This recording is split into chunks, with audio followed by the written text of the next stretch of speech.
FOMO and ఫోఫో మనలో ఎవరిలో ఉంది? ఈ రోజుల్లో రెండు మాటలు ఎంత పాపులర్ అయిపోయాయో తెలుసా? ఫోమో మరియు FOFO. FOMO fear of missing out. అందరూ ఏదో చేస్తున్నారంటే నేను కూడా మిస్ కాకూడదు అనే భయం. పార్టీలో లేకపోయినా, టూర్కి వెళ్ళకపోయినా, సోషల్ మీడియాలో చూసి మనల్ని మనమే చింతపెట్టుకోవడం. ఇదే ఫోమో. కాని ఇంకో పెద్ద సమస్య ఉంది. ఫోఫో ఫియర్ ఆఫ్ ఫైండింగ్ ఔట్.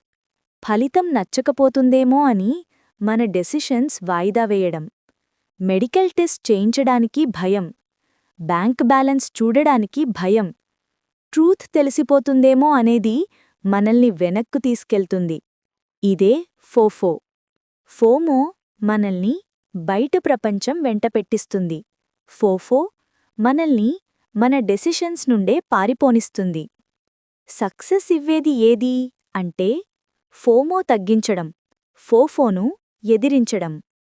మీకు ఏది ఎక్కువ ఉంది? ఫోమో లేదా ఫోఫో? కామెంట్లో చెప్పండి.